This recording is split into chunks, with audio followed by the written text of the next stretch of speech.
এই হাদিসের মধ্যে বলা হচ্ছে কার সঙ্গে ভালো আচরণ করব।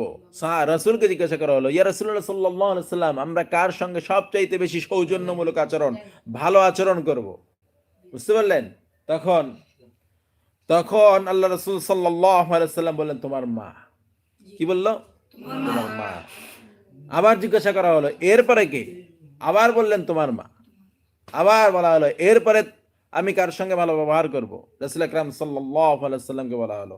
তখন আবার রাসূল আকরাম সাল্লাল্লাহু আলাইহি সাল্লাম বললেন, তোমার মা। এবং চতুর্থ নম্বরে আবার জিজ্ঞাসা করা হলো, তারপর কে? তিনি বললেন, তোমার পিতা। তোমার পিতা। ধরেছেন, মাকে আল্লাহ সুবহানাহু ওয়া তাআলা কতটা সম্মানিত করেছেন।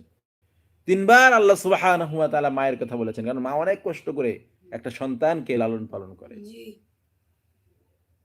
এরপর আল্লাহ সুবহানাহু ওয়া তাআলা রাসূল আকরাম সাল্লাল্লাহু আলাইহি ওয়াসাল্লামের মাধ্যমে আমাদেরকে বলেছেন, তারপরে চতুর্থ নম্বরে বলেছে, তোমার পিতা। হাদিসে তিনবার মায়ের কথা বলা হয়েছে এবং চতুর্থবার পিতার কথা বলা হয়েছে। এতে বোঝা যায় মায়ের মর্যাদা হচ্ছে সর্বোচ্চ। মায়ের